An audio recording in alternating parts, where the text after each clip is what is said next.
Hello friends, welcome to मैत्री मंत्रास। कैसे हो फ्रेंड्स सब लोग। सबसे पहले मैं आप सभी को हैप्पी दिवाली कहना चाहता हूं और थैंक यू मैत्री मंत्रास के साथ बने रहने के लिए। अभी मैं आज के लिए जो वीडियो बनाने वाला हूं वो वीडियो में आपको बताऊंगा मैं ग्रॉस डोमेस्टिक प्रोडक्ट के बारे में, जीडीपी के बारे में। क्या होता है जीडीपी, भारत की जीडीपी गिर गई है, इससे क्या मतलब है, इसको सुधारने के लिए क्या किया जाता है और बाकी देशों की जीडीपी अभी किस तरीके की चल रही है।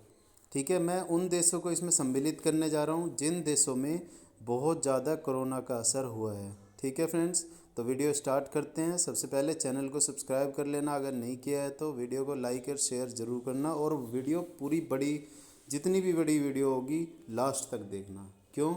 क्योंकि मैं इसमें आपको सबसे पहले बताऊंगा जीडीपी का मतलब क्या है, जीडीपी कैसे डिफ़ाइन होती है किसी कंट्री की।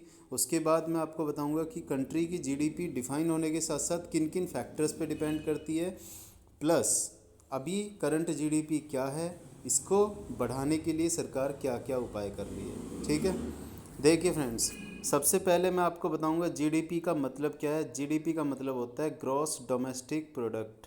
ग्रॉस डोमेस्टिक प्रोडक्ट का मतलब क्या होता है, अगर मैं शुद्ध भाषा में बोलूं तो शुद्ध भाषा में जो भी किसी देश के अंदर प्रोडक्ट हो, चाहे वो सर्विसेज हो, उनकी जो टोटल कॉस्ट होती है किसी एनुअल ईयर में बोल सकते हैं, या किसी भी तिमाही में बोल सकते हैं, या किसी छमाही में बोल सकते हैं, तो वो उस ड्यूरेशन की जीडीपी कहलाती है उस देश के लिए। ग्रॉस डोमेस्टिक प्रोडक्ट का मतलब है आपके थ्रू देश में जो भी प्रोडक्ट एंड सर्विसेज डेवलप हो रही हैं, उनकी जो भी कॉस्ट है, उससे जो भी फ़ायदा सरकार को, देश को हो रहा है, उसकी टोटल जो वैल्यू है, that is called the GDP of a country. और यही डिफ़ाइन करती है कि जो कंट्री है वो अभी ऊंचाइयां छूने के लिए तैयार है या फिर गड्ढे में जाने के लिए तैयार है। ठीक है फ्रेंड्स, जीडीपी का मतलब आपको समझ में आया। ग्रॉस डोमेस्टिक प्रोडक्ट, जो भी आपके देश के अंदर बात कर रहा हूँ मैं, देश के अंदर जो भी आपकी प्रोडक्ट एंड सर्विसेज जनरेट की जा रही हैं, that is called gross domestic product और जीडीपी। अब हम जीडीपी की ग्रोथ के बारे में अगर हम बात करें तो ग्रोथ का मतलब होता है, जैसे 5% ग्रोथ है तो मतलब कि आपका जो लास्ट ईयर का जीडीपी था उसमें 5% की इंक्रीमेंट हो गई है। ठीक है, इंक्रीमेंट हो गई है मतलब आपका जो भी पहले प्रोडक्शन होता था उस प्रोडक्शन से 5% अभी एक्स्ट्रा प्रोडक्शन होने लगा है, चाहे वो प्रोडक्ट के टर्म्स में हो या वो सर्विसेज के टर्म्स में हो। अभी नेक्स्ट हम बात करते हैं फ्रेंड्स कि अभी जो इस तिमाही में, या फिर देखो इसमें आपको दिख रहे होंगे 6 कंट्री हैं। भारत है, अमेरिका है, चीन है, यूके है, ब्राज़ील है, दक्षिण अफ्रीका है। ये देश ऐसे देश हैं जो कि सबसे ज़्यादा इफ़ेक्ट हुए हैं कोरोना वायरस से, क्योंकि यहाँ सब जगह पे लॉकडाउन को बहुत ही मजबूती के साथ लगाना पड़ा है, क्योंकि बहुत ज़्यादा पॉपुलेशन भी है इंडिया की, चाइना की, और भी कंट्रीज़ की भी पॉपुलेशन अच्छी खासी है। और प्लस में यहाँ पे कोरोना का जो इम्पैक्ट है वो सबसे ज़्यादा हुआ है, तो यहाँ पे लॉकडाउन को बहुत ज़्यादा टाइम तक लगाना पड़ा है और स्ट्रिक्ट लॉकडाउन हुआ है, मतलब कम्प्लीटली प्रोडक्शन यूनिट्स बंद हो गई हैं। ठीक है देखिए यहाँ पे जो जीडीपी थी 2019 की अगर हम बात करें तो भारत की जीडीपी 4.1, अमेरिका की 2.3, चीन की 6, यूके की 1, ब्राज़ील की 1.7 और दक्षिण अफ्रीका की -0.5।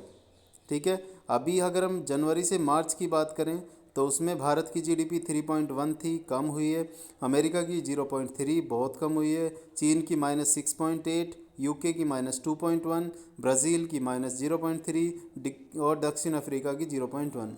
इसका मतलब है कि जो जीडीपी है वो कंट्रीज़ जो पॉजिटिव में है वो मतलब उनकी जीडीपी बढ़ रही है, और जो कंट्रीज़ नेगेटिव में है उसका मतलब जीडीपी उनकी घट रही है। जितना पहले प्रोडक्ट एंड सर्विसेज थी उससे भी कम हो जा रही है। ये हो सकता है कि किसी चीज़ की वैल्यू अगर कम हो जाए तब भी ये हो सकता है, और मान लीजिए कहीं से जैसे प्रोडक्शन यूनिट्स अगर हट के शिफ्ट हो रही है किसी और कंट्री में तो उससे भी ये हो सकता है।